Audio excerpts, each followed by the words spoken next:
All right, good morning, everyone. My name is Nancy, and I'm the Strategic Initiatives Coordinator here at Center for Social Enterprise. Welcome, everyone, to the space. I believe some of you were here yesterday, being part of the celebration event, but we are going to have a more deep dive into the conversation on how to get it happen, Amy. Thanks for being with us here today in person. The community of practices and initiatives co-led by community Center for Social Enterprise and CSC, aiming to foster capacity building and foster innovation among change maker and community organizations. Before we start, we acknowledge that the lands on which Memorial University's campuses are situated in the traditional territories of diverse indigenous groups, and we acknowledge with respect the diverse histories and cultures of the Beothuk, Mi'kmaq, Innu, and Inuit of this province. Today's topic is fresh hot. How to get the board buy-in on impact investment, and we are so glad to have Amy from Home Again Furniture Bank, Colin from CNL, and we also have Sherilyn from Propel Impact. I won't keep between the conversation and the start. So we have refreshment at the back if you want to take yourself some drinks. It's always available. But I'll pass the time to Sherilyn. Take the floor. Thanks so much, Nancy, and so good to have you here. We're gonna keep this pretty casual. But I wanted to get a sense of who is in the room, and I actually think I know everyone who's in the room, so. Give that exercise. That's the value of being in an ecosystem in Newfoundland Labrador. I love it. This would not happen in Toronto. So today we're gonna talk a lot about, well, a case study of how Amy brought the Home Again board and other community members around this decision to accept investment on short notice, might I add. And kind of in the context of that, thinking about how can we, who manage boards, but also maybe sit on boards, learn to take calculated risks in a way that maybe we're uncomfortable with at the start. And how can we become more confident in making bold decisions as board members or leading that as executive directors, CEOs, with the board that we're. So I don't want to assume that everyone here knows Amy and Colin already. You're a student or, so I'm going to start with maybe some introductions. I'll go first, and then I'll pass it over to Amy and then Colin. So yeah, my name is Sherilyn, my pronouns are she, her, and I flew in from Vancouver on Tuesday night. This is my third time in this beautiful, beautiful province, and Joshua and I have been scheming, kind of spending longer here next summer. I think it's like a slow move across the country for us. It's happening. And I'm the executive director and co-founder of Propel Impact. We are a nonprofit organization that serves youth and social enterprises nationally across Canada. And we have a board. We have 4 people on our board right now, soon to be 5. And for me, stepping in from kind of my undergrad into this role for the past 6.5 years, I've learned a lot about governance that I didn't know, and the complexities that can come with, some people that are very familiar with concepts like impact investing and others that are not. And yeah, I'm excited for the conversation. So, Amy, can you tell us about yourself, Home Again, and then your path to Home Again? So Home Again Furniture Bank, for anybody that doesn't know, we collect gently used furniture. We are a charity that has a mission on ending furniture poverty in the Northeast Avalon. So we collect the furniture, we deliver to folks that are referred to us by community agencies for free. We're partnered with about almost 40 frontline community agencies that refer their clients to us. So that's the gist of what we do. We've recently, almost 3 years ago, I've been saying recently too long now, I guess, opened a thrift store. It's called Again and Again Furniture Thrift, Decor and Furniture Thrift.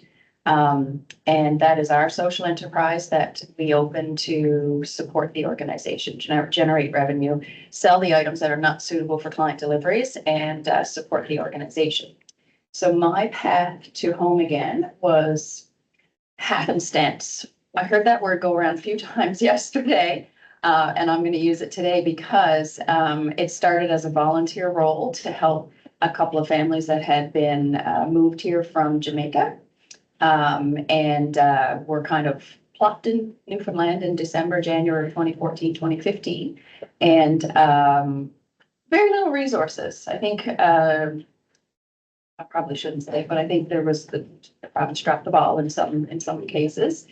They had recruited nurses from Jamaica, LPNs, to fill roles that we couldn't fill locally. And so they weren't given a lot of resources or support when they were after their 2-week stay and all of that sort of stuff. So myself and Maureen, one of the other co-founders, and a couple of other folks from my Rotary Club were volunteering. And so we, on our own, helped. I mean, I had mattresses tied to the top of my car and love seats stocked in the back of the SUV and stuff like that, just to try and help them. And then we started getting calls from local folks that needed furniture. So I was sort of in between roles at the time. I was writing my exam for real estate, studying for that and writing that. So I had lots of time to devote and give to it. And we met up with Reverend David Burrows, who had already recruited a group of people, business folks, trying to figure out how to get funding to start a furniture bank. They had already recognized there was a need. There had been some research done a couple of years prior, and but none of the organizations locally had the capacity to take it on. So we were already doing it without any money, without any resources. And so that's okay. Thank you, Colin. So we kind of partnered up, and within 6 months, we had our first $25,000 grant, and we hit the ground running. So myself and my colleague, who you might have met yesterday, Maureen Limburner, decided to job share. Let's be the ED together. We'll kind of get the organization up and running, and then we'll pass it off to someone. 10 years later. Yeah, so skipping forward to almost 10 years. So I'm still here. And about a year ago, so we didn't have an ED. We were job sharing for a little while. And then as we got more funding, I think we were getting paid for 25 hours between the two of us. To start an organization. So as we got more funding and more support, they kind of separated us, and I became director of operations and Maureen was director of development. And so then we added a third person after 2 or 3 years and all of that sort of stuff. So I've done everything. I've driven the truck, I've lifted the sofas. Maureen and I, many days, it was just the two of us out on delivery days. And so this is I guess it runs deep for me, and seeing all of the impact of what it means when you bring a bed to someone. And then COVID hit and we realized how vulnerable we are, just like every business and every other organization and pretty much everybody. But being home, working from home, gave me more time to devote to the what ifs. And how can we avoid this if something ever happened again? How can we become more sustainable? How can we generate our own revenue? What can we do? And so the thrift stores had always been sort of in the back of our minds that we knew this was a possibility. But there was 3 of us. So who's going to open the thrift store? Anyway, we did. And so I'll stop there because I have to go on. But that's an introduction. Many threads to pull on, but we will wait for those. Many threads, that's right. Good morning or good afternoon, everybody. My name is Colin Corcoran. My pronouns are him, and I am currently, most important role that I have is as a husband and a father to particularly 3 little girls at home. I currently occupy the role of the CEO of the Community Sector Council, Newfoundland Labrador, where we support change makers. Those change makers are all nonprofits, all charities, all volunteers, and all paid staff in the province of Newfoundland Labrador. I guess to jump into how did I get here today? I flew in from Seal Cove CBS, I guess, trying to get here on time. But it's very similar and remarkable. Because I'm always reflective of how do we get into the sector? How do we get into this work? I came to CSENL after 6 or 7 years in the tech sector, working with high growth tech companies and in particular focusing on their fundraising strategies and also building an internal fund to support their growth and development. Prior to that, I've worked in a charity. I've been in municipal politics for a little bit, not by choice by any matter, but by happenstance as well. And forgive me, I did work in executive council in the provincial government, did some cool things along the way. And so for CSANL, we are very rapidly advancing on our social innovation agenda. There's a few good hands here today who are leading the charge on that. And for us, we're keenly interested in how do we solve the essential problem of capitalizing all those change makers. As Amy rightly pointed out, it's difficult to start new initiatives. It's difficult to maintain those. And so when we look at the totality of financial tools that are available to us, we look broadly to social impact investing, social finance. And so I'm really keen to continue this conversation now and after this panel. But I think that should be about my time. I'll hand it right back over to Shannon. I just want to get a sense of who here sits on a board and who supports the management of a board. And okay, so yeah, there's some in the middle of the Venn diagram. Okay, so I want to start by just us sharing a little bit about how we built the boards around us and our organizations, just for context, because I think it can look very different. Maybe you've come into a board that you inherited, like from a previous person that came before you. Yes. And we're constantly having to weigh different factors like, experience, expertise, representation across different communities and groups, which is very important. And then, bringing along people that come with the right level of risk tolerance, but also those that have, many years experience. And so those things don't always go hand in hand. So Amy, can you start by telling us a little bit about how the board came together at Home Again, kind of in the context of your founding story as well? Sure. Yeah. So our board, we started out operating under a local church. So they set us up as their charity project. So we used their charity number. Their board was our board, but we put together an advisory committee. They didn't want to be managing another organization, but they wanted to support us to get going. And so we had an advisory board that made decisions at the table and then brought them to the vestry of the church to be approved. So basically a rubber stamp. They didn't really want details or anything like that. They just wanted to know that we weren't going to bankrupt them and all of that sort of stuff.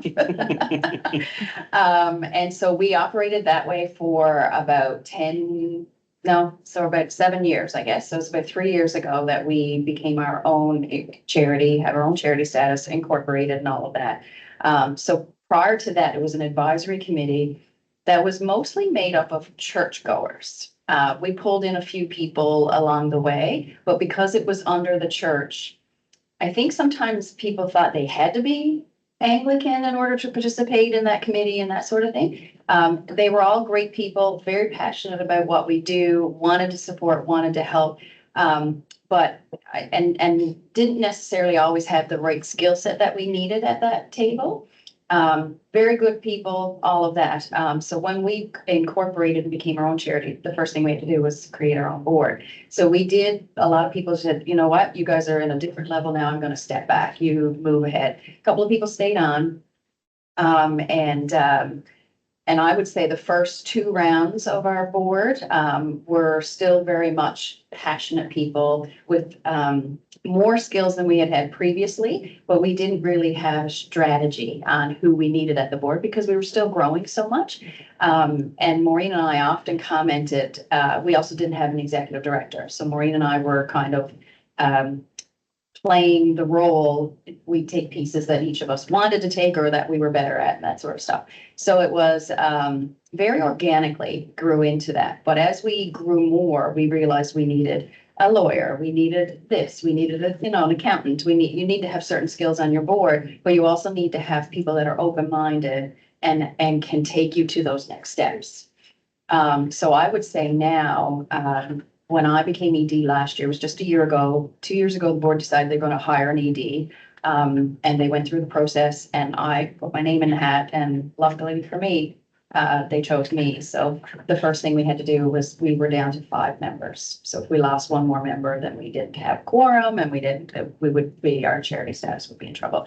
So the first thing we had to do was recruit. So I brought in 4 new board members, and I was pretty strategic on who I had conversations with, and I talked to the board about it, and they said, yes, let's go. So I brought people to the table. They did the interview process, all of that, and then voted on them. So I have a marketing person, I have business skills, I have social enterprise, an accountant. So we've filled most of those roles now. There's still a couple of roles that you'd like to have, but I think you need to have those core, those main core roles that can support you. Because that's what the board's job is not just, signing things, and they need to have the vision. They need to share the vision with you. They also need to challenge you when your 3 a.m. idea may not be the greatest idea. So I would say we have a pretty healthy board right now. We are going to be recruiting again this summer, just putting that out there. And just kind of adding to those skills. Yeah. I think does that answer your question? Yes. Yeah. Okay. Are you taking any out of province board members? Well, we're very open to that. The one thing about Home Again, and that I've always been very proud of, and this will continue as long as I'm around, is that we're very open to any ideas. Very open-minded. Myself and Maureen have learned along the way that you have to be in order to grow, in order to get those next steps. You can't say, well, this is what we've always done. If you have that mindset, you're just going to stay status quo, and that's okay for some organizations. But for us, when our wait list was growing and growing and growing, so when we shut down for COVID, our wait list was 200. 200 people in our community were waiting for furniture, and we shut down. And so, I lost sleep over how are we going to get to these people? At the time, we had a warehouse full of furniture. So I went to the board and said, can I be approved for this much money? Because I can hire moving companies and at least get the 26 beds that we had and the whatever's out to people. And they approved it. So I think trust is very important. Yeah. Yeah. Trust in your team. Yeah. But I might be moving on to other questions now, so I'll stop. It's great. How about your board at CCNM? I think last night you said it's the best, one of the best boards you've ever. It absolutely is. I'll say it on record again and again. It is absolutely one of the best boards that I've had the pleasure of working with. And so kind of reflecting on the conversation, kind of taking it back and over the years, working with boards, building boards, working for and chairing them or sitting on committees. I just want to pick up on the point because at the end of the day, it does come down to trust. It comes down to whether or not that board who has a fiduciary responsibility for an organization at the end of the day, they have to hold part of the vision, they have to hold you accountable. They need to, at some point in time, respond to your 3 a.m. Email about a wild idea, sometimes during normal business hours sometimes, or sometimes you get that reply at 3:35 a.m. Exactly. But it all starts with trust. And that's when, as, oh my goodness, sorry, for everyone tuning in online, we just got gun full of rain here. Hopefully that's not that's a omen right now for me right now. But it does, and it comes from almost regimental transparency around what you're doing.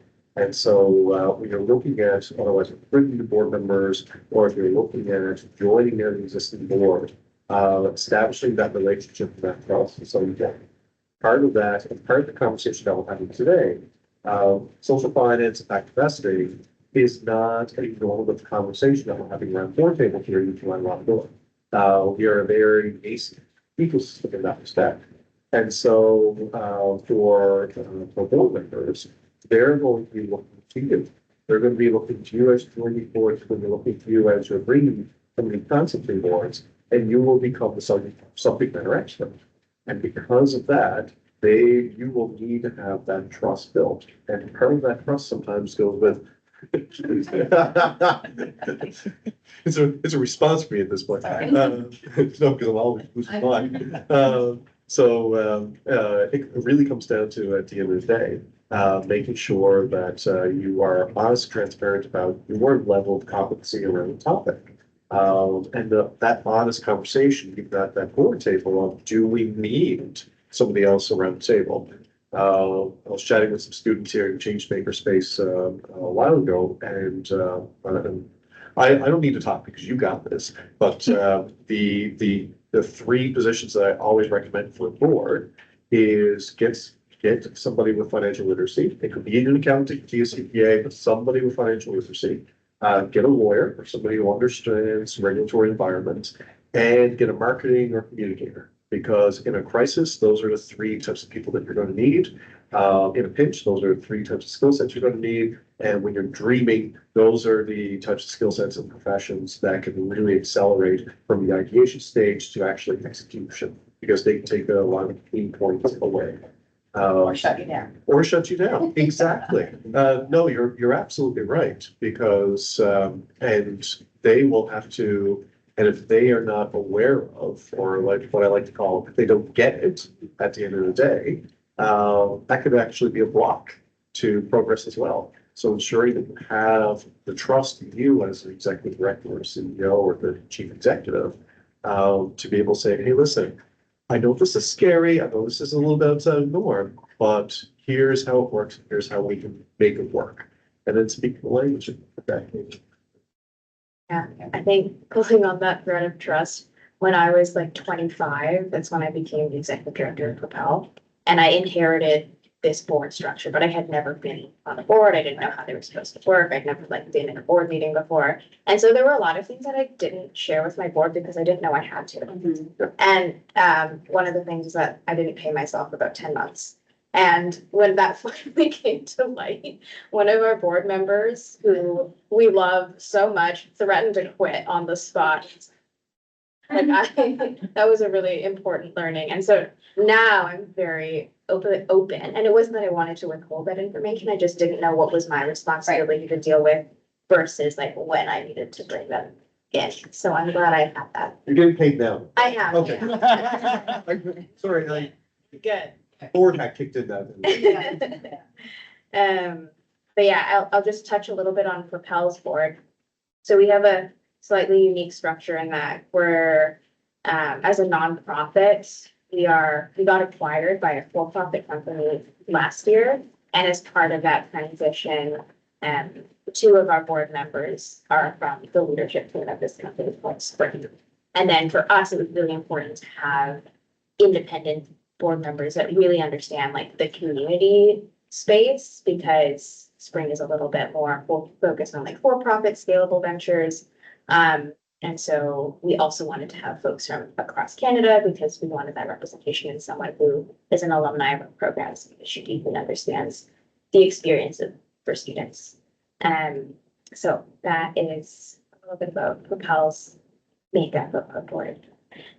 So Amy, I do want to hear about how you brought the board along in this most recent adventure, but starting actually with the social enterprise and again, and what that journey was like a few years ago and how it might have helped you prepare them for this new decision that you have to make. Yeah, that's a great place to start, actually. So thank you for bringing me back to that. So during COVID, as I said, we were vulnerable, just like everybody, but I knew there was opportunity. There was furniture that we knew that was not suitable. And at the time, what we were doing was trading with Restore. And so we would go up and bring a truckload of unique, quirky things, and then Restore would give us some dressers and sofas and that sort of thing. And that worked out really, really well. But often I would drive away thinking, I wonder if this is even trade. But we just didn't have the capacity. And so that was kind of always in the back of all of our, we all knew that that was a possibility. But what we did during COVID was, I actually applied for some funding to hire a consultant, because I don't know all the answers. And I think that's one of the biggest things that you need to admit if you're going to be a good leader, a good executive director, is that you don't know everything and you have to pull the people in. So we hired a consultant because Maureen and I had a brilliant idea of something that we could start before the thrift store that wouldn't take as much resources or as much manpower. And that was to start or open a storage facility. And so we had a consultant do research on that and a feasibility study. And it was a hard no. So we thought we had a brilliant idea. They've got the codes and it doesn't take a lot of manpower and all of that sort of stuff, but it wasn't a great business model for us. And it's cyclical. So, but she did say, however, you did mention in a conversation at thrift store. I think that would be a great idea. And she did a little piece on that. So we also had, and I neglected to mention, from the board governance structure, we had a social enterprise committee. And we had very skilled people on that committee. 2 or 3 board members wanted to be a part of it. A couple of them were very business minded, community minded. And so I put together what I feel is a pretty strong committee. And so that we kind of did the work together and brought it back to the board. So I think having that set up built the trust. The board recognized that I had professionals around the table, people that knew people that were smarter than me and knew more about me, what they were talking about more than me. And I think they recognized then that, okay, these guys know more than us even, because a lot of those folks didn't even understand what social enterprise was, right? So I think that was the biggest key, the biggest step. And we had a bunch of different ideas. We tried a couple of little things, and then I brought in another organization that I would say is how I would word, they were the big dog in social enterprise in our area. And I brought in who I call the business wizard to share what she could, and would she kind of take me under her wing and teach me how to start something. And so she did a presentation for the board. So I think having her come in and speak to the board rather than just me was also instrumental on them saying, okay, you can go with it. So they approved a pop-up. We were going to do a pop-up trial pilot run. I started saving furniture. We rented a container, started saving the furniture. I knew we had tons of furniture that was going to be really good for sale. But I couldn't find space.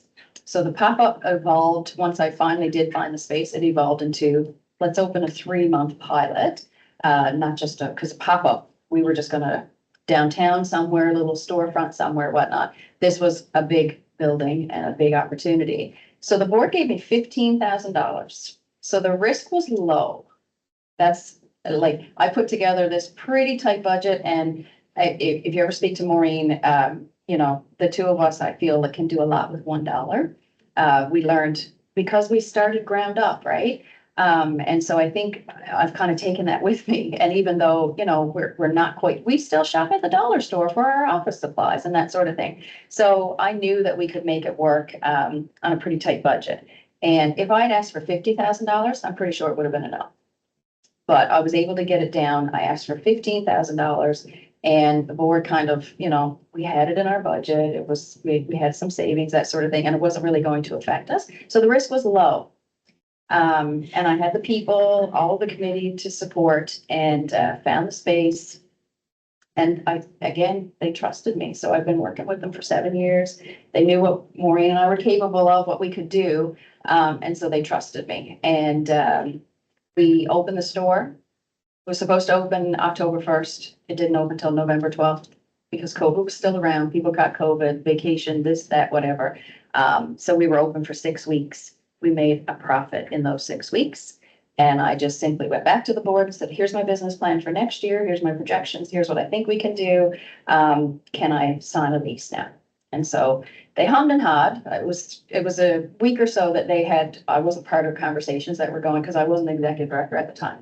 So that was the uniqueness about how we operated. So they kind of, I don't know how many meetings they had or what those conversations were, but they came back and said, yes, let's sign a lease and let's go with it. So we signed a 1-year lease. So again, very low risk. And we made profit that first year. So now we have a 3-year lease, and I'm pretty confident that I have full trust of the board, and they can see that my idea or our ideas were good. And the stuff that we've been able to do, all the different programs we've been able to start in the store also have added value to that. So since we've opened, Home Again has grown astronomically in terms of furniture donors, financial donors. more people wanting to join the board, more corporate groups wanting to support and volunteer. It has enhanced everything that Home Again is about. And so if we took a different direction and it wasn't quite that successful, I don't know that they would have been open to this conversation. And so I've already, over the past year or so, talked about what we need to do next. So we got the store's running, but I've got some, big ideas, and I've mentioned a couple, and I don't mention too many because then they might say, okay, what's going on here? But I do mention a couple, and I usually do my homework and I speak to people and experts to try and make sure that you're putting together somewhat of a plan. But I'm also very vulnerable at meetings sometimes, and I say, so I have this idea, but I have no idea how to execute it. But I think it's a great idea. Anybody can help. And I think that also, they appreciate that I'm transparent with them. I don't pretend to know it all. And I don't pretend to say that I can do all of this because it takes a village, right? Mhm. So I think that's been key for us. When I mentioned it, so can I keep going or is the Yeah. next question? Okay. I mean, I wanted to I'm just seeing- say like how brilliant it was, one, to launch the pilot in November leading into the holiday season, because, retail wise, it's gonna, Right. be more successful, but also starting small and then proving yourself with that small as. Yeah. And I feel like in the nature of the work you do, having a physical space, because it's all about making physical space feel comfortable. Right. And welcoming, doing that makes you show people the power of having a furnished, like, beautiful space. Exactly. Yeah, exactly. I'm a firm believer in proof of concept. Mhm. So even if you do it on a very small scale, when we were way back in the early days, we one of our the ladies that was helping us had 42 mattresses in her living room one day because a hotel that I had been connected with said, we're swapping out some mattresses. Do you want these? And we didn't have warehouse space. We were just doing this ourselves. And she said, well, we're not losing this opportunity. So she just pushed back all of her furniture and we put them in her living room. But we proved that we could do it and that we needed space. And so then we got space. And, is a proof of concept to me is what you always need to do. And people, you can't, if it's on paper and you've done it, then they can't argue it, right? So for me, that's the big thing, but I lost my train of thought. No, I mean, now we can pick up on the rest of the story. Exactly, okay, Yeah. yeah, so the fund, so I started working with Propel in January, and I was working with two separate groups. So one group was working on social return on investment research for us, which I had been talking about for years, and so some board members are like, okay, Amy, I'm like, we just don't have the capacity, but I really want to get this social return on investment. We want to know for every dollar that's donated or a grant, or what can we turn that into? But we just didn't have the resources. It's a lot of digging and a lot of work. So finally had this opportunity, and it was, and the one thing I would like to say is that it's accessible. Like, it's not $20,000 to sign up for a project with the fellows, with Propel and all of that. And it's great learning for the students, and it was great learning for me. So I love that. Then on the other side of it, I had signed up with Jillian and Keshev on, what did she call it? How did you break? Investment readiness pilot. Yeah, And so I was like, sure. I don't know that I've ever said no to anything that, like, because you guys have been so good to us that if a student wants to do something, and whether or not I'm gonna benefit from it, but if the student will, I've always been trying to be very open to that, if I can do it, if I have the capacity to do it. So I said, absolutely, let's do it. So two projects running the same time was interesting because they both also were intertwined. So we started the due diligence process. And I thought that I was going to walk away with this nice little portfolio, a customizable portfolio that I could take and do a pitch to an impact investor, which I still can, I'm sure. And so as we went through the process, we had a final meeting and talked about, I had given projections and they sort of fixed my projections and different things. So that was great. Had our final meeting, and then there was another meeting scheduled for next steps. And I thought, okay, well, maybe they're gonna give me a bit of coaching and training and what. I had no idea that the next steps were an investor. So was thrilled with that. So there was really no preparing the board. Other than the fact of mentioning it over and over and over. And I had signed up to go to the Social Finance Summit in Toronto. And I said to the board, like, this is the next step for us, is to look at something bigger. Because if we're going to grow anymore, we're going to need a building, we're going to need to invest in something, and we're going to need people to invest in us. So they were already, the thought was already in their heads. And they were fully on board for me to attend this summit and learn what I could. So the timing was literally days when I had gotten approval for that, and then went back and said, so the timing for this conference could not be any better because we were just offered this. And so I'll be honest, alone was not really what they were a little intimidated by that. And I said, but it's a favorable loan, you know, this is how they want it to work for us. We also get some wraparound supports that come with it from professionals at Propel and all of that. A couple of people I think are still sort of on the fence, but they trust that. Now I think they trust I know what I'm doing. But I also had our treasurer. So our treasurer is, Stephen Brown. He's a CPA, very much open-minded about social enterprise, very much not scared of finances. So he broke it down for them. So I kind of had a conversation with him and said, this is what it's going to look like. Can you help me present this to the board? And he did that in a very articulate way that made it not so scary. And our lawyer also jumped on board and said, I'm fully support this, fully on board with it. So I think bringing those experts in on your side is important before you present to the full board. Rather than just me saying, I think this is a great opportunity and a great idea. Keshev is great, Jillian is great. Like you need the expertise and the insight on that side to present it to the board. So that's how they came on board. And it was quick. And I said, I'm really sorry that it's so quick, but we got to move on this now. Well, and sometimes opportunities like that are quick, and you do have to make quick moves. And in business, you have to be able to pivot, and you have to be able to change things. We're on this path, we got to go on this path. And so they've sort of been with me the last couple of years with operating the thrift store in that sort of mindset. So yeah, there was not a lot of preparing, but here we are today. Sometimes that's better. You can't overthink it. Exactly. Yeah. Yeah, having those champions is so important. Yeah. To bring the rest of it along. All right, well, does anyone have any questions for Amy? Colin, Hey, hello. fine. We've been stewing for a while. Oh, I've been taking Sorry. it. No, this is great. This is recorded, right? Yes. Okay, fantastic. So you work across the sector, you support a lot of different organizations, and you've also worked with different boards throughout your career. Can you speak to how you navigated board discomfort with, things that aren't traditional? So maybe launching social enterprises or adopting financing mechanisms that aren't grants. And what case studies can you share with us? Oh, absolutely. So a couple come to mind. And so I want to pick up on something that Amy said, because I think it's so fundamentally important.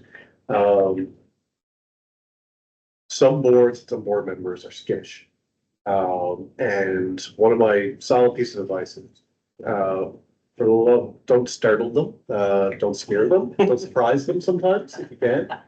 Start with and Amy followed exactly the right path. Start with a conversation about what we're doing, get their buy-in, be prepared for the conversation.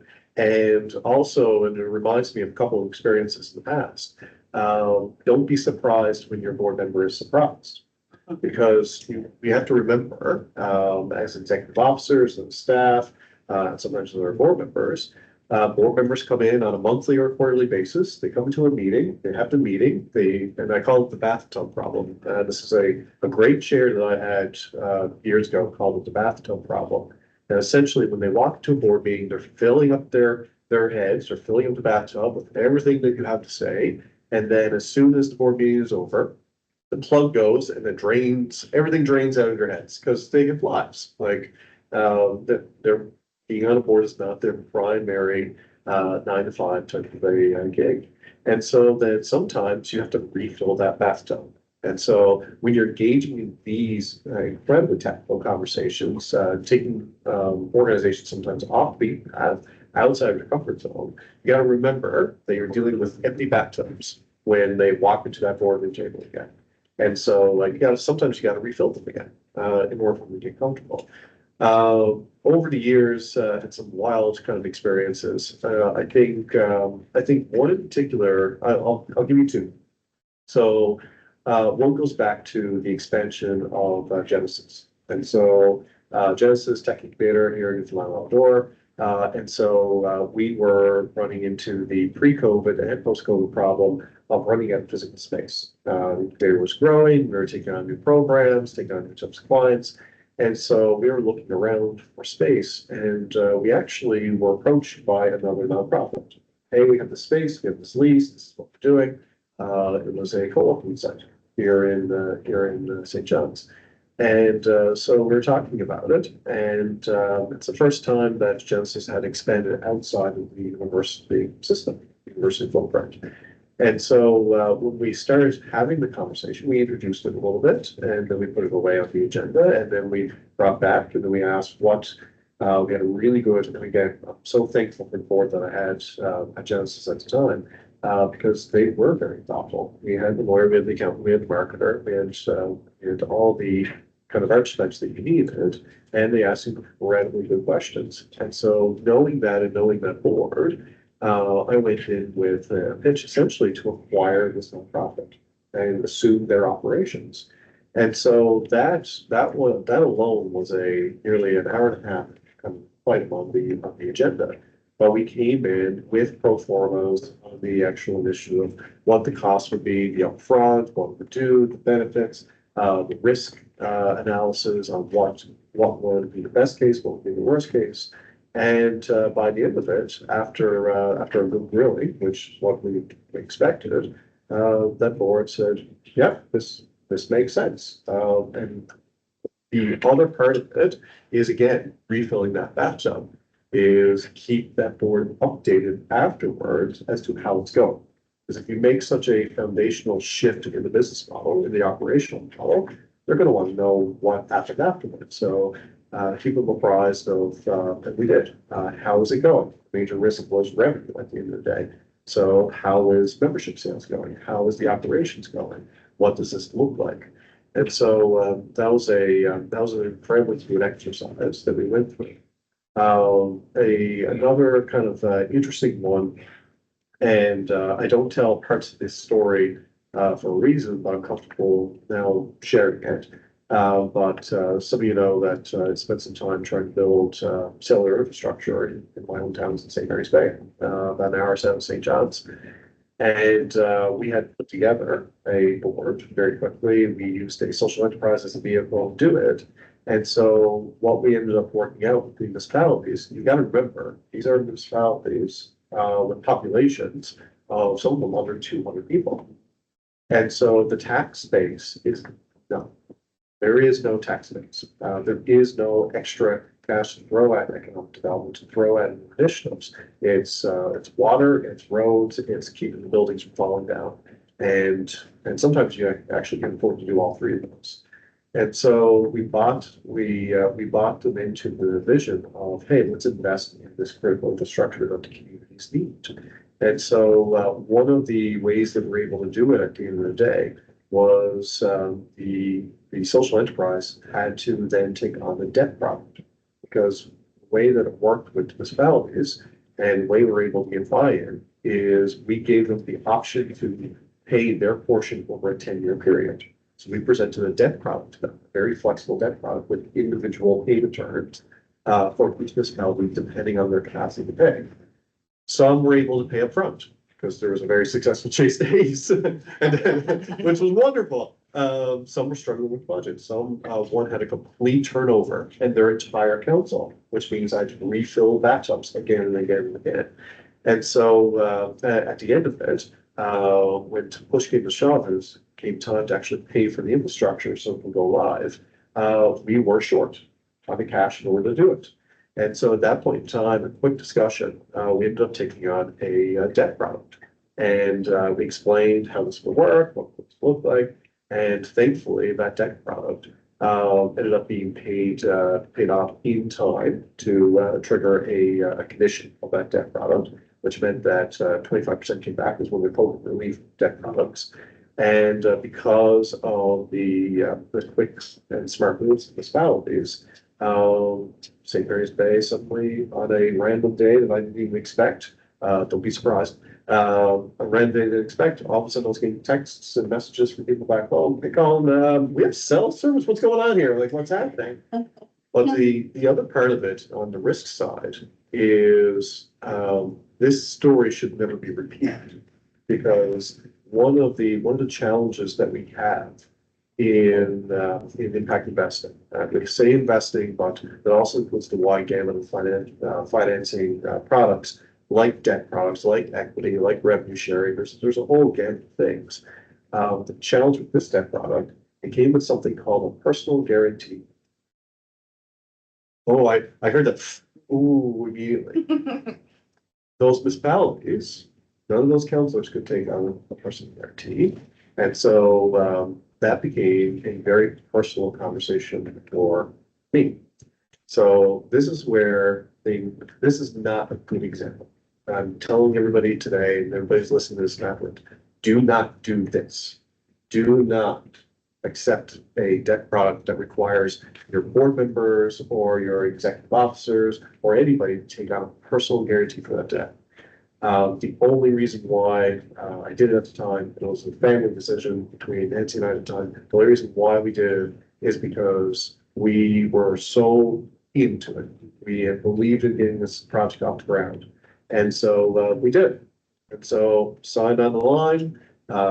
It still on shows up on your credit report. It forms part of your financial history. And so there's a huge amount of trust that make sure that those partners formed by board at the end of the day actually paid their portion, because then the risk was on me. So when you are out looking at social finance instruments, and it goes back to the accountants and the lawyers and the communicators, those finer details are so important. Those terms and conditions are so important. This is not murder. Like, do not sign on to a personal guarantee. Do not do it. And for any funds out there, any providers out there thinking about providing products to charities and nonprofits, for the love of everything good, eliminate your personal guarantees from the terms and conditions, because it's unfair, especially when we know anecdotally that if you were to have a portfolio of nonprofit social enterprises and portfolio of for-profit, the default rate for the nonprofit social enterprise is actually lower than the for-profit portfolio. And the reason why is because good boards. Good boards. Yeah. But I imagine you said, you were comfortable, you and Nancy were comfortable with making a decision because you were so invested and you cared so much. But I imagine that is probably common across a lot of nonprofit charity boards. In the and stuff. nonprofit world, Yeah. for sure. Yeah, Unfortunately, it is. Don't do it, folks. don't do it. Don't do it. Yeah. Rally against it. We'll all rally together. I had a question for you, Amy, maybe Colin, you can pick up on this too. You've been talking about social finance and in taking on an investment with your board for some time, so it wasn't a huge surprise when 3 weeks ago. Right. How did you start to educate them about it? Because you were simultaneously learning yourself. I was. What was that journey like? Yeah, so I mean, it's and you can attend sessions and webinars and this sort of thing. So like if I were to be honest, I still don't know a whole lot about social finance. There's so many different models and different makes and different agreements and all of the different things. So the one key thing that I have is that it's meant to do good.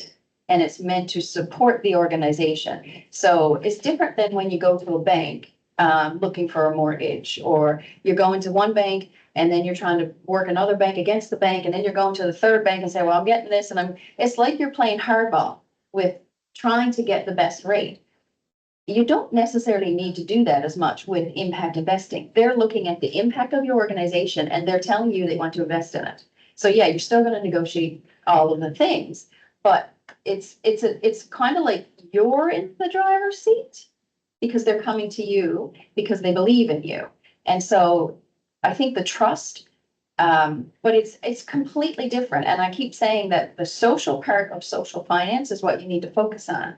They're not out to get us and to put us in debt or for us to default or anything like that. So that was one of the things that I had to encourage in the email and talk about the wraparound supports that come with it. You want this to be successful, and so you're going to work with us to do what you can. Whereas sometimes you feel like the traditional finance organizations, so I don't know, sometimes they want you to default. They want this, not that they do, no, but you kind of feel that way.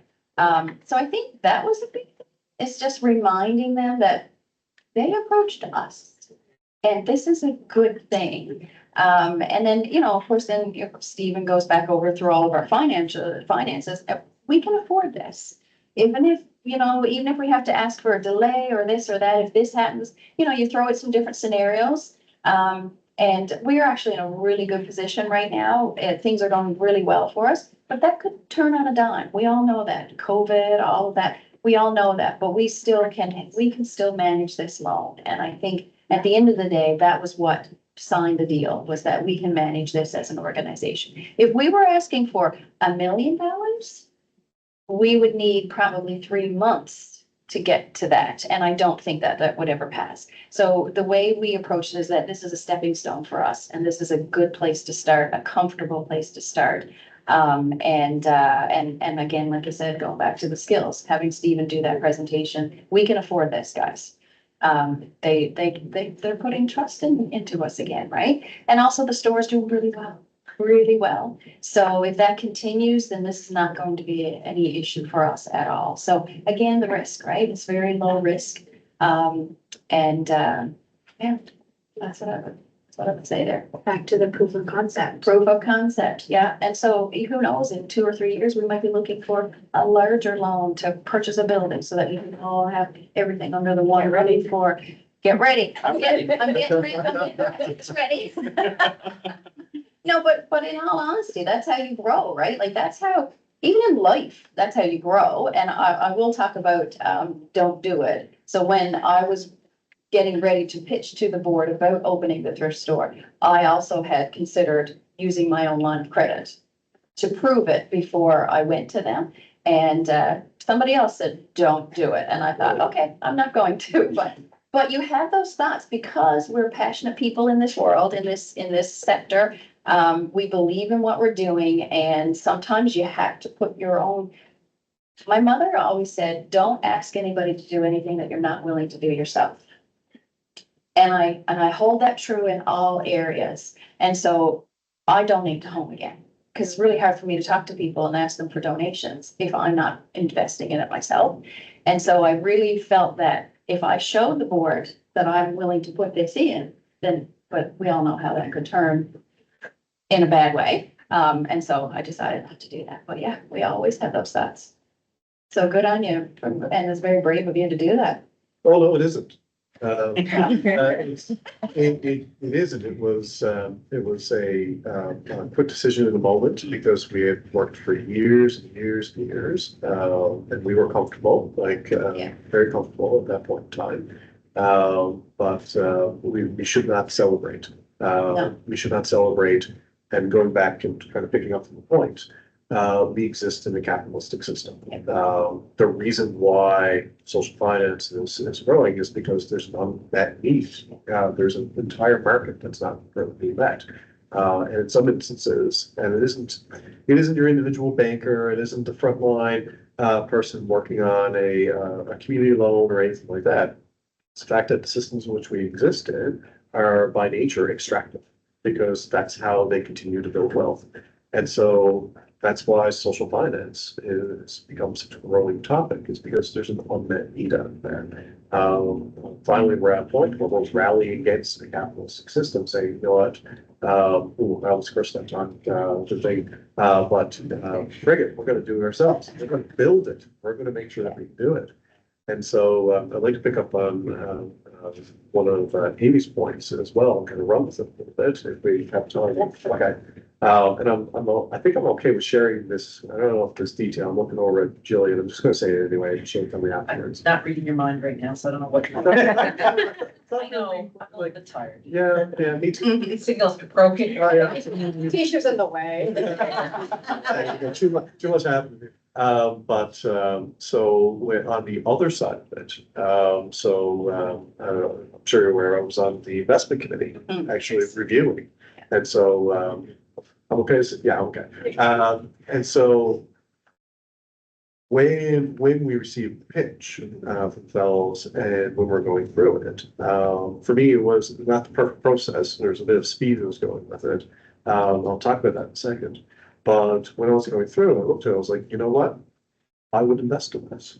It was a dang good, I'm trying really hard here. It was a dang good business case.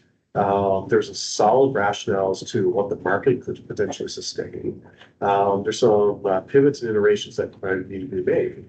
But at the end of the day, we had a incredibly good investee with a good team, including the board, which I was glad to see as part of all that. And a very clear vision as to what the payback model would actually look like and how you're going to be able to sustain that, including proof of growth prior to, and then what future growth could look like. And so for me, in that moment, and it's the first go and first that, and usually there's some even a longer kind of due diligence process. So folks, anybody listening, 3 weeks is not for just keep going. 3 or 4 weeks, that's fine. But you've been working on this for a long time. For me, it was, you know what, like, this is a green light, like, this makes absolute sense.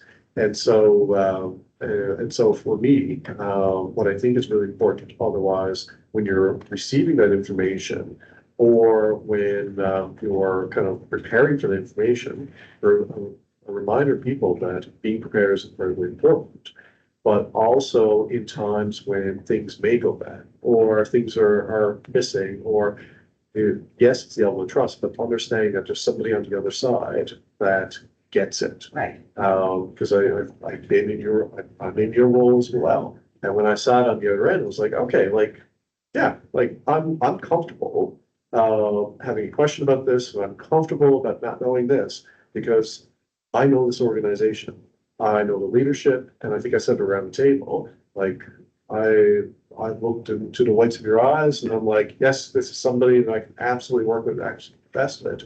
And so because of that, it made the decision-making so much easier. And then, sorry for the extra due diligence at the end, by the way, but it made it so much easier to actually say, yes, this is a viable investment. Why? I was so excited to see that involvement, and I was so excited for you and to get Virgin Bay, and again to receive that investment because of all that. So when we start moving into the world of impact investing and social finance, it's the thing that I carry over from tech sector is the fact that relationships are capital as well. Yes. Relationships are the bank in which you draw on for trust. And if something were to go awry, building up that relationship bank, building up that trust capital is going to be so important, because when things go well, everyone's really happy. When things don't go well, let's try to make sure that we're working together as opposed to against each other. Because there will be a time, and it might be somebody in this room or might not be, there will be a time where some of this will fail. It's bound to happen. But going back to our underlying theme of this conversation is, if you have that trust built up, if you have the relationships and you've been working on those, filling up the bathtub, you can get through pretty much anything. And the due diligence and the way that Hungary was able to put together here's what we're thinking about, here's how we're gonna mitigate these risks, put a lot of confidence in that. There was a point where it was no brainer at the end of the day, even if my laptop was filled up all the way. Yeah. I love hearing the perspective of, someone who's not on the investment committee too, for a new fund. And, you said 3 weeks isn't usual for something like this, but neither is the context and the relationships here in Newfoundland and Labrador. Like, Yeah. this is a very unique setting and it will be hard to replicate, I think, in some of the larger cities where Keisha and I are from. But I'm excited to see as more smaller communities adopt similar types of models. I think the strength of those relationships will move things along very quickly, even if there isn't that immediate knowledge about social finance or impact investing. All right, well, we've been yapping for an hour up here, so I want to see if there's anyone who has any questions or, stories to share with us about current, not challenges, but opportunities with your board perhaps, or on a board that you sit on. I have a question for Colin. Oh, As you're thinking about scaling community finance across Newfoundland and Labrador, and especially because you're rooted in the community sector, what are you hearing from your stakeholders and your members about what they're excited about around social finance and community finance, what they're hesitant and scared about, and what do you see as the real opportunity? ooh, so I'll talk a little bit about some of the research that we've done and engaging communities. So when communities here and the ecosystem here, nonprofits, charities, their leaders, when they hear about social finance, one of the first questions is, okay, is this a grant? Is this repayable at the end of the day, or is there a condition tied to it? What portion of it can be a grant? Because that's the way our ecosystem has been wired for decades and decades. And I go back to a really fun thing that we did a year ago called the Ideas Festival. And thankfully, Propel were involved in the pre-work leading up to the Ideas Festival. One of the things I noticed is that we brought a whole bunch of organizations through the process of opening their eyes to what social finance can look like. I believe at the time, each of the organizations that came forward, when they were asked about how are they going to raise revenue to do the thing that they wanted to do, the first response for all of them was, we'll ask government for a grant. I can get into a long conversation about what public sector financing in our community sector is looking like and where we move, but that's a different panel altogether. But at the end of the day, if we have a mission to serve people, we have a mission as an organization, we can't be reliant on public policy to achieve our missions. We need to pull ourselves up sometimes by our own socks and say, we need to explore all avenues. Yes, continue with granting, but all avenues. And so back at the Ideas Festival, when they went through that little training program, all of them shifted from, we're going to ask government for a grant to, no, we have a sellable asset, or no, we're going to look for investment, or we're going to think about a debt product. And I think in our ecosystem, we're slowly getting there. We currently have, we're currently open right now, the Thriving Our Profits program. Fantastic program out of BC that we're now open again for Newfoundland Labrador for the fall, in which we teach charities and nonprofits and their leadership about revenue diversification strategies. So I think as an ecosystem, we're starting to get there. And I think what's incredibly profound is the fact that we are now seeing, like to yesterday's announcement, starting to see brave people step up and say, hey, we're going to try this, we're going to do this. And so once community sees people talking about, hey, we're going to diversify our revenue base by doing this. Once boards are having those conversations, once we see more examples, I see it as a catalytic to change in our perspectives around social finance. And we have some really good kind of baselines to work with. together with Center for Social Enterprise and other partners, one of the surveys that we did of nonprofit social enterprises was around, was their appetite to take on debt? And we found that, I think it was 36% already had taken on a debt product before, which I thought was surprising. And then we found that 77%, once they were more comfortable or knew more, they were interested in taking on a debt product or a social finance product. And so for me, that was a nice inflection point where our ecosystem is ready. And so then how do we meet the growing demand that is out there? And the only way we can meet that growing demand is if we do three things. We need to curate the demand side for social finance here in this province.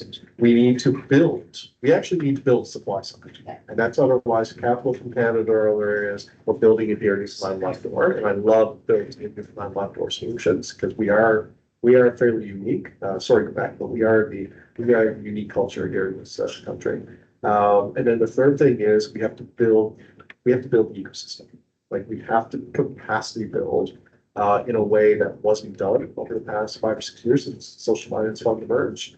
So from the bottom to the top, there is demand here, we're building supply, and we're also building an ecosystem. And that is the, in a nutshell version of what social finance is my left over. Like, I would like to add one thing though, talk about the grants versus social finance. So when you apply for a grant, it's based. And you have to twist yourself up into some sort of project that may not be what you do on the day to day because it's project based. And so you got to say, well, I'll spend money on this and this and this and this. They're telling you what you're going to spend your money on. What I said to the board was whatever interest we're going to pay on this loan is worth having the control of what we can do with this money. And we can invest in people, which is what the grants never allow you to do. They don't want to pay for your light bill. They don't want to pay for your staffing or your payroll. They don't want to pay for those sorts of things. It's all project based.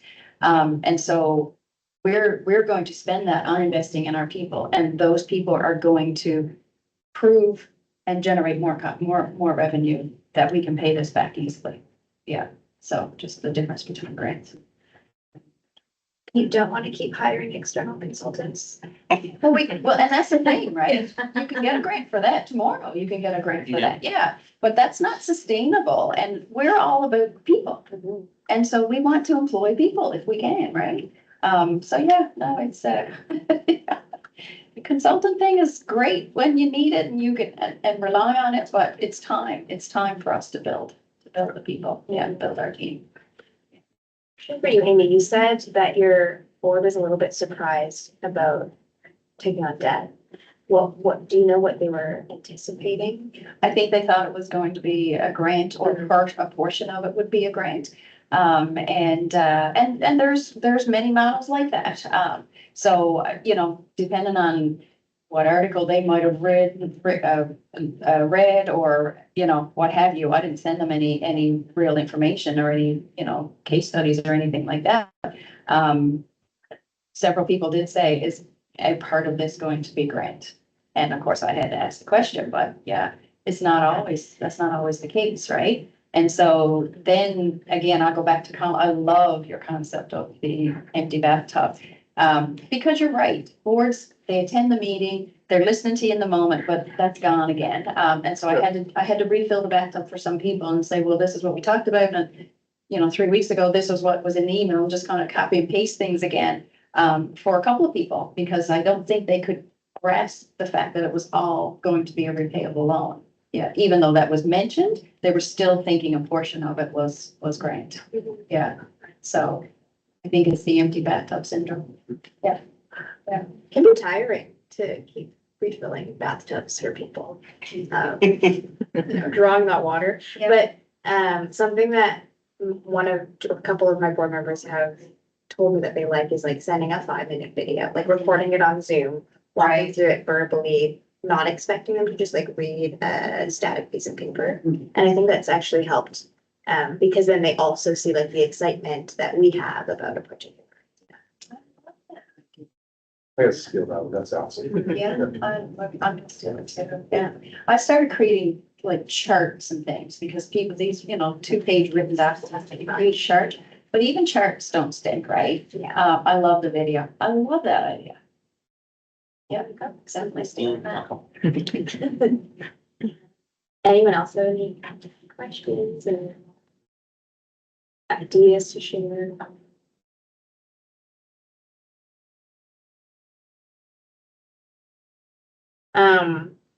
Okay, well, I have a few more. If I had spare questions, I guess we didn't have questions from the audience.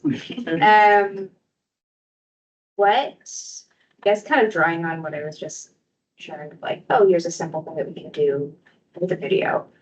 What are other tools or stories that have helped you convince your board or maybe even your like staff team to try something new? I think it's education, like you need to share as much as you know about it and maybe even find more resources so that you can learn together. And I think case studies are huge support with that.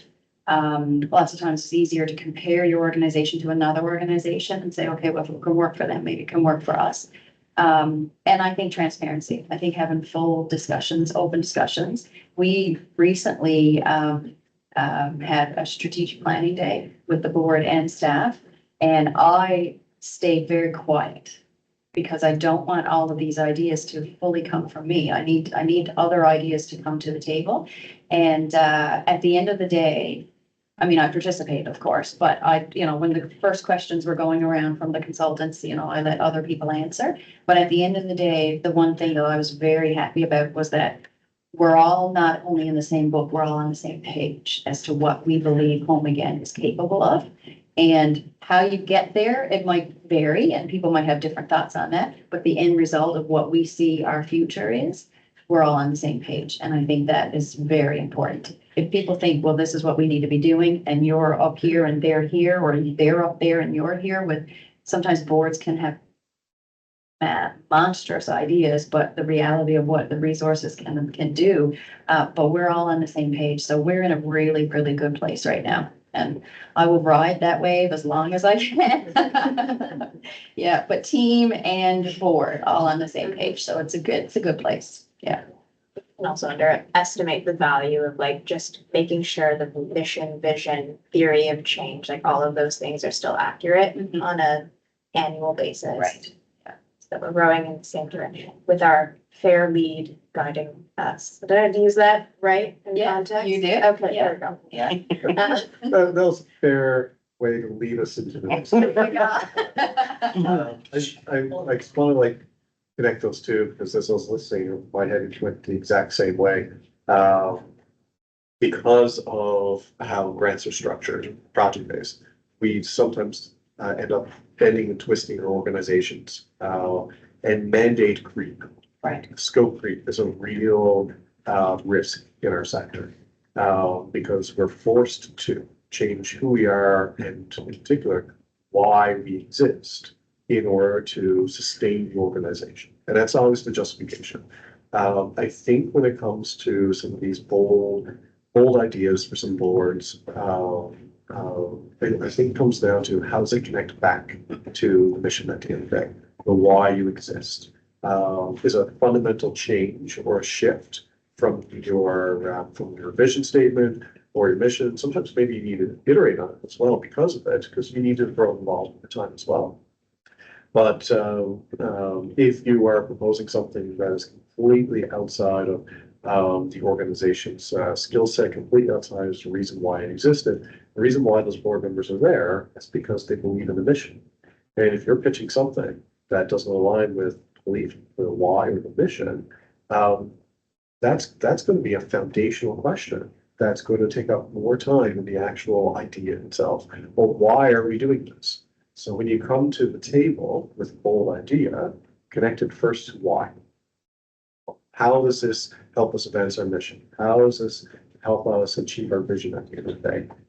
Is this something we have a competency in? Even if you don't, what's the plan to get there? So getting back to starting with why is always a fundamental strategy to start with. I think that's such a good point about how grants and like the conditions that funders put on us can force us to change our programs or our revenue models, or serve maybe different groups than we would have set out to. I think we've seen that a lot. So bending and twisting, and then at the end of the day, not really remembering why they were there. Exactly. Yeah. And that's a really good point. And I think a lot of times the grants they also force you to work in silos. And so one of our fundamental values is partnerships. We have our partners refer clients to us. When we opened the store, we had several partners that supported us and worked with us. And I think a lot of organizations, they're forced to work in silos because we're all fighting for the same grants and we're all trying to get the same funds. But if we partnered, and so if you have a program that could support what we do, why don't we partner and apply together and both benefit? But the way they're structured, they force us to do it separately and stay separately. So I think that's another potential with the social finance. Is that you could partner with another organization and you both benefit and you both, that's what because you have more control over what you can do with the funds. So I think that's another opportunity there. Yeah, be more collaborative.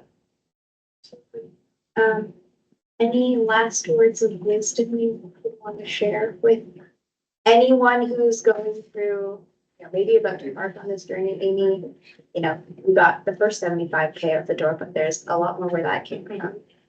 So for any social enterprises, any communities that might be starting this journey, what is like one thing you would get them to do or encourage them to do to build that? Yeah, I think approach it open-mindedly. Bring board members with you. If you're going to a meeting about it, or if you're going to a session, an education session about social finance, bring board members with you. Bring someone with you that you think could benefit. Maybe not necessarily that is going to be on the same page, but maybe someone that might need a little bit more education to open their minds. And something that someone told me last year. So last year when I got the role, I met with a couple of EDs to say, can you support me? Is there a support group? Could somebody, if you have any advice, any guidance, all that sort of thing. And one of them said that you never go to the board with something that you don't know what the answer is going to be. You need to know your board. You need to know if they're going to support you or not. And you need to, rather than just pitching blindly and then being shocked by the response. And I think the way to prevent that is to keep board members bring them along the journey. So if you're learning about social enterprise, put it out there, make an offer. Myself and my colleague Maureen and a board member did the Thriving Nonprofits program. And having the board member there was huge. And she went back at the board table and discussed it and talked about all the different opportunities and how this is, might be an opportunity for us and that sort of thing. And it cannot, you need to bring the whole team on board. And so I think open-mindedness, but be transparent, bring other people into, I'm always, these meetings that are had between the two top people, sometimes that's needed, absolutely. But sometimes there should be other people brought to the table. And I'm a firm believer in that. So I would say that, yeah. And the subcommittees as well can be so valuable in making those decisions in that smaller group that can then be presented to the big group. Yeah. How about you? We need 3 more hours. I think Amy has captured the youth in a very similar point. Steel yourself. It's presenting bold ideas, changing how an organization operates,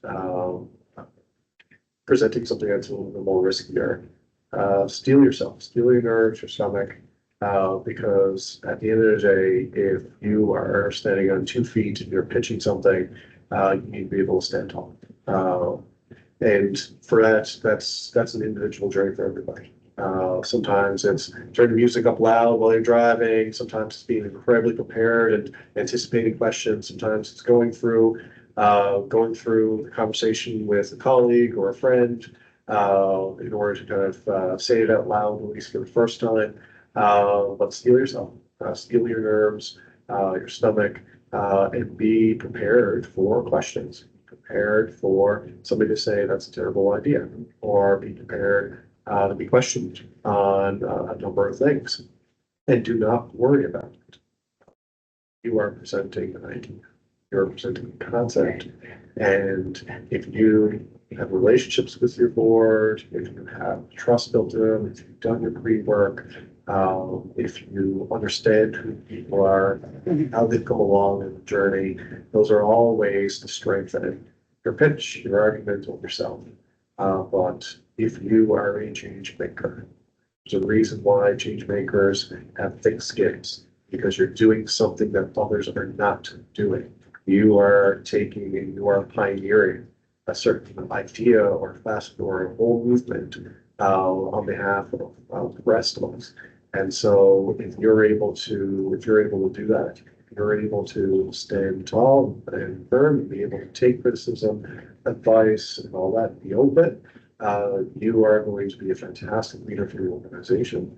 You will be a fantastic partner for your board, and you are going to be just like Amy here. You're going to be one of these people we put up on a pedestal in our ecosystem and say, hey, look at what Amy is doing. You can do it too. So stand tall. You can also be gifted a 3-foot long check. Go with that bad. That's gonna hang. As it should. Well, thank you both so much for sharing your wisdom with us today. I am going to use that bathtub metaphor for a long time.